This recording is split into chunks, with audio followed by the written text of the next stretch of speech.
Hey traders, David Frost, My Strategic Forecast. You're here for another episode of Common Sense Market Analysis. Today is Monday, July 15, 2024. We're looking at a daily chart of the SPY or Spider, which is the proxy for the S&P 500. What do we have on that docket today? From a bird's eye view on the daily chart, it's more of the same. The market grinded a little bit higher today early on, made a new high, sold off, didn't finish at a new high, but she remains in an uptrend. The trend is your friend until proven otherwise. Not everything is as meets the eye, as we'll see when we knock it down to an intraday perspective. She did some pretty interesting things, and we'll note, and we'll follow this later, from a technical perspective, it was, as they say in the trading parlance, spot on. We'll get to that later. We've got some volatility enhancements on the docket this week. We've got regular way options expiration week. That's item number one. Item number two is we have earnings season that officially got kicked off late last week. They will begin to come fast and furious as time goes on for the next, let's just say, 6, 7, 8 weeks, give or take. The elephant in the room, by the way, is what happened over the weekend with the assassination attempt of former president and candidate Donald Trump. We're not going to get into that too much. Everybody already knows the situation. It basically had zero market impact, period, full stop. When you step back and look at the market from a weekly perspective, you notice the melt-up situation extended beyond home base a little bit in the too far camp. That doesn't mean she can't go farther, but at some point she will come back toward home base or at least run sideways and let home base creep up to price. As she gets farther and farther away from home base, we know that she's going to have a more difficult time rising faster rather than farther. Before we go on to the next segment, let's insert a little profit taking today. What does that mean? We're talking FlowServe, Lazy Swing Trader, Automagical Algo System, FlowServe buy alert issued at 47.18, sell alert issued today 49.15. That's a first profit target, base hit in our pocket. Base hits put you in the Hall of Fame. There are more price targets ahead. She's a still rising. Lazy Swing Trader, Automagical Algo System. Speaking of making money in the market, we go over to Inside the Numbers. Let's see what we had today. Was there any money to be made today from an Inside the Number perspective, live room perspective? The short answer is yes. Help a brother out. If you made money today inside the numbers /live room, post it under the video. Are you learning?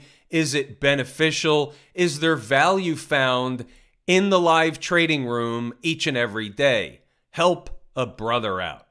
I'm not the brother. All the other traders out there looking for solutions are the brothers. And they could be sisters. It's a generic term.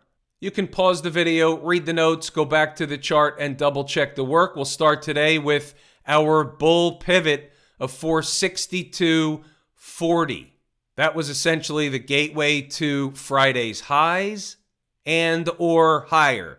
562.40, the pivot. Test it right out of the gate. Traders that shorted the pivot early this morning were afforded a scalp with potential. Not a lot of potential, but they got the scalp. They went above the pivot and rallied to new highs, coming back to do what? Retest the pivot. Once they got back below the pivot, fell again, and we'll get to that in a moment, to, yes, other numbers that were on the board.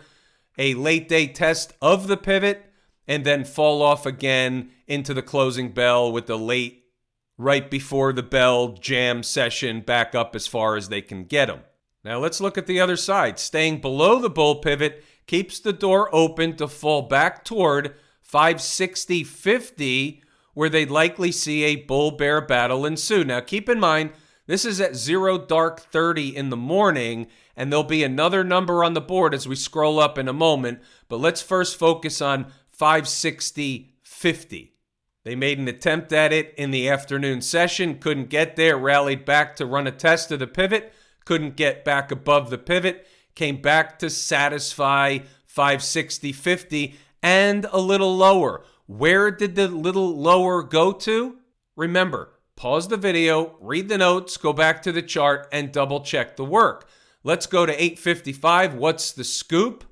Well, if they get above the bull pivot, they got 563, creating a zone between the bull pivot and 563. That one was in the morning. They never got to the 563 before falling back.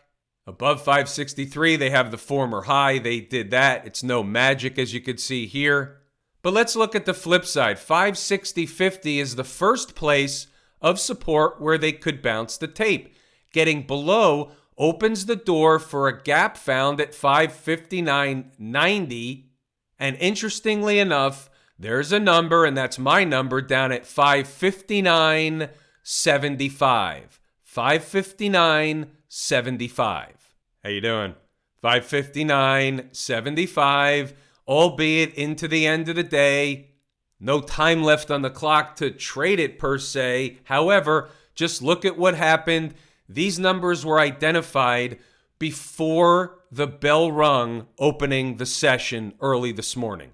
And that's what I was saying before is at the end of the day, the market did trade technically sound. When you look at how they respected the numbers, it reinforces that we do have the numbers.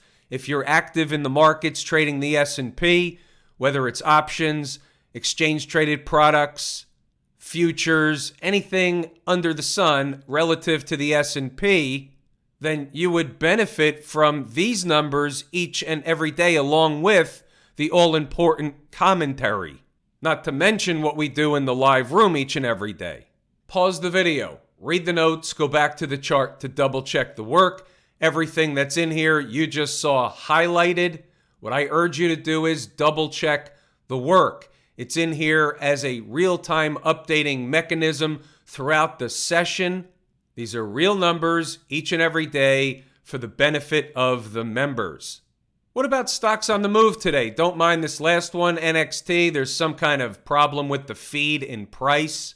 Didn't change the trade, didn't affect anything in real time.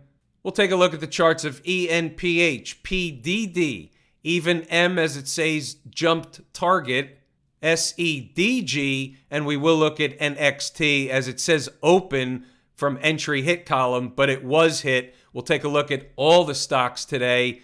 Good start to earnings season for stocks on the move, a la inside the numbers. About ENPH, we had a zone between 111.97, 110.61. They bounced it basically at both numbers. You see here, they spiked the second one, ripped it back up in the other direction. Nice participation in the live room today in ENPH. Moneymaker. Base hits put you in the Hall of Fame. We never know which ones are going to give us the rocket ride. Two numbers today in PDD holdings, 135.36, 134.40. 134.40 was low of day, ripped it back up in the other direction. Another money maker for inside the number members, stocks on the move. Apples? Yeah, we like them apples. Macy's opened below the number. The opening print today was 1633. It creeped up the rest of the day. 1646 was the number. Officially not a trade because it opened below the number, but the number was certainly a support area nonetheless. It pays to know your numbers. SEDG, as you can see, bounced around in between the numbers most of the day. We did have traders that take advantage of the bouncing around in between the numbers, but this one really was a dud at the end of the day. It turned out to be dead money for the majority of the day after the morning rush hour type situation. Next tracker, NXT, as you can see, 48.20. Came into it right out of the gate, bounced up, gave you the deal. Nice trade, participation in NXT. Live room, inside the numbers. The numbers work. Later on, came down, bounced off the second number, right back to the first. No surprise, this is the way it works the large majority of the time. What's going on over in Camp IWM? We talked about this before it happened. They didn't have to get to the apex of the triangle. If they get below the lower portion, the lower trend line, it's a breakdown. If they get above the upper portion, it's a breakout. Last week, they broke out. They took off. They're still going. They're on a mission to get to somewhere. Where is that place? Well, we went over this in pretty good detail today in the live room. We put up on the board 218.20. That was a gateway to a whole nother leg higher. They tested the gateway today, making a high of 218.24. 217.35 was a target. They obviously hit the target before they got to the gateway, closed below 217.35. Above those numbers, above 218.20, there is another leg higher. Maybe hard to believe right now, maybe not hard to believe based on the recent move in the IWM or the small cap space. However, the next number up really isn't until we get to almost, and I repeat, almost 225. Write that down, put it on a sticky note. 225, give or take. It's almost, in quotes, 225. My favorite market leading indicator, bullish relative strength, leading the charge. Second favorite market leading indicator, obviously the folks down at the transportation department knocking on the door of the upper trend line, very similar to what we found in the IWM. We have a triangle situation here on the longer term chart. When you squeeze this down, you can see where it comes from. Above that trend line is a breakout situation. Same routine as the IWM. They would have to close. And this, I would say, from a weekly chart perspective, would be a requirement. Close a Friday, a week's close above that trend line would be the first indication, if you will, that there's a leg higher coming. That trend line, give or take, will be bona fide overhead resistance. Write this down, put it on a sticky note. Folks down at the transportation department, Buttigieg's crew. What about the Q people? Didn't see as much of a new high today over by the Q people as we saw in other places. Why is that? You got this little sign/signal of a trend change last week. We don't know whether that's going to hold true or not. At this point, above the high and all bets are off. The next number up that I have is all the way up above 518, almost 519. Doesn't mean they have to get there, but if they're making another new high, the door will open for that spot. Still, we have this reversal candle from last Thursday on volume. All she's done now is couple of things, which is one, try and run a test near the higher portion of that breakdown candle, and also at the same time begin putting in a wedge-ish kind of pattern. That's a bearish situation. The only thing at this point that would take that off the table is a close above. That's a daily close above Thursday's high, 503.28. Write that down, put it on a sticky note. XLF, we have a new high today. Nothing wrong with the financials. When there's nothing wrong with the financials, it's unlikely the rest of the market begins to unravel unless the financials follow suit or turn around and go back in the other direction. Here's the weekly chart. The financials are breaking out. Above all the moving averages, the trend is your friend. And as long as she's above 42.25, and of course the former high, that is the bull case for another leg higher. Where is that next leg higher headed? That's a good question. Near-term target, next target, 43.55, give or take. Sometimes they come up short. Other times they spike them through. That's the calculator number, $43.55. Next target, XLF. What about Smashmouth? Philadelphia's semiconductor index looks much like the Qs. Reversal day on Thursday. Wedge pattern. This one hasn't even run a test yet in the higher portion or upper portion of that breakdown candle. So we do have some divergences out here. Let them resolve themselves because they do tell the tale. If the Qs and the SMH clear Thursday's high, whole nother leg's high coming, and that'll be across all the markets. If they can't, then look out below. Not that there's going to be a tremendous decline, but there can be a retracement/corrective move to work off some of the air quotes overbought. I get a lot of questions in Bitcoin. Bitcoin had a nice big day today. Where's it heading? 67,750 is a target. Doesn't mean it's heading there tomorrow. It is a target. It is a magnetic place. It is overhead resistance depending on how they get there. If they creep into it and it takes 3 weeks from now, it's not the same as if they get there, for example, over the next couple to 3 days. 67,750 Bitcoin people. Have I told you how much I appreciate each and every one of you? Without you, these videos are not possible. That is true and accurate information. We're pulling the ripcord here today.